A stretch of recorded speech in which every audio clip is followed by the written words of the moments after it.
that money for your kids, or you can pay me and I'll use that money towards my benefit and to put my kids through college. That's a good point. I mean, that's the truth. And I was like, dang. I was like, that's true. I mean, It's the truth. You're just lining the pockets of other people. You're taking the money that you could have to put into your own life and your kids to throw it away for what? yep. And that's something that me and X figured out, I think, after spending so much money each. I think it just got to that boiling point of what are we really providing for her? Yeah. And now we can both provide such a great life for her. I mean, that's, going back to that a little bit, somebody had mentioned something about 50-50 custody creates a horrible child or creates this confusion, and that's why they get bad grades. Well, if you can't come to the understanding that at least be civil for the kid, because you're not fighting, you might be thinking in your head that you're fighting for the kid, but you're not stopping and thinking, what does that child want? Yeah. What does the kid want? And I think you and I had this conversation, after watching a couple of these episodes that you've been sending me with, the other couple. Yeah. The kids say the kids want to live with one parent. If they don't want to live with you and they're happy where they're at, even if you think the circumstances are bad, how do you think the emotions and the attitude's going to be if they're with you and they don't want to be with you? Yeah. It's not going to be a fun life. So sometimes you have to pick and choose that battle. Yeah. And you have to just kind of bite your tongue sometimes and go, okay, if I want all this nonsense and all this chaos, I have to learn to be civil, and I have to just say, okay, we're going to work together, compromise. Yeah. And just a comment that was put in the thing, just a correction. We're not saying all lawyers are good. Okay. So don't put words in our mouth. That's not what we're saying. We're just saying that there is good lawyers out there. Amanda, lawyers. Yeah. And they do take money from you. Hi, how are you? Hi, good. How are you? Iowa Mom? No, I guess I've been in this room once before because Oh. I thought it saved because it's not a new room, but I'm kind of new to TikTok, so. Oh, I thought I saw that you were a DV survivor. It said you were. Oh, yeah, Yeah. I am. Yeah. This CPS has been involved with both of my kids, but it's so bad here in West Virginia. Yeah. I mean, it's really, really bad. And they claim like that there's 7,000 in foster care. Oh, wow. They leave out that there's over 8,000 more in kinship care. Mm-hmm. You'll never get that other number. And I worked for the Inspector General, so I'm on top of all of it. Yeah. But I'm retired too. But man, they've given both my daughters the hardest time. And I know 2 people out of hundreds that've gotten their kids back.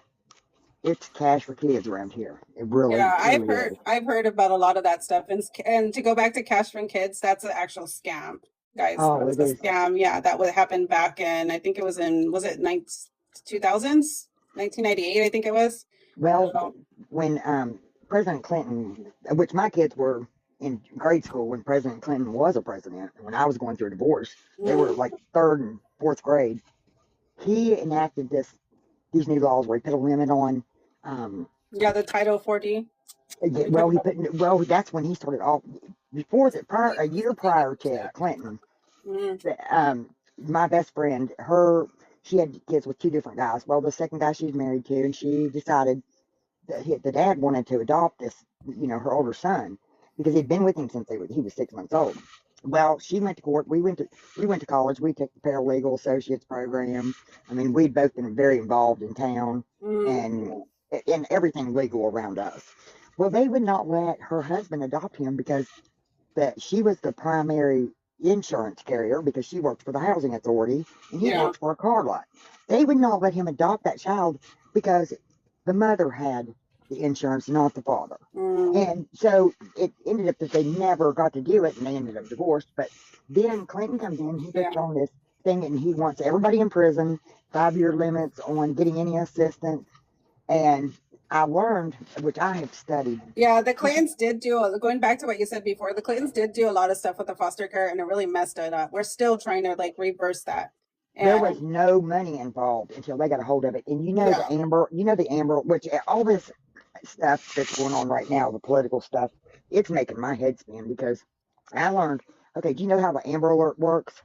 Yeah, I've heard of some issues with the Amber Alert. Well, this is the craziest thing, and I don't know the woman's name, but you can look it up. I learned it about 6, maybe 7 years ago, when there was a woman who had several kids and was trying to leave the country with them, and they stopped her. Well, it just happened to be that she knew Hillary, so she was going to jail or whatever, but she knew Hillary. Bill stopped it, and she kept the kids here.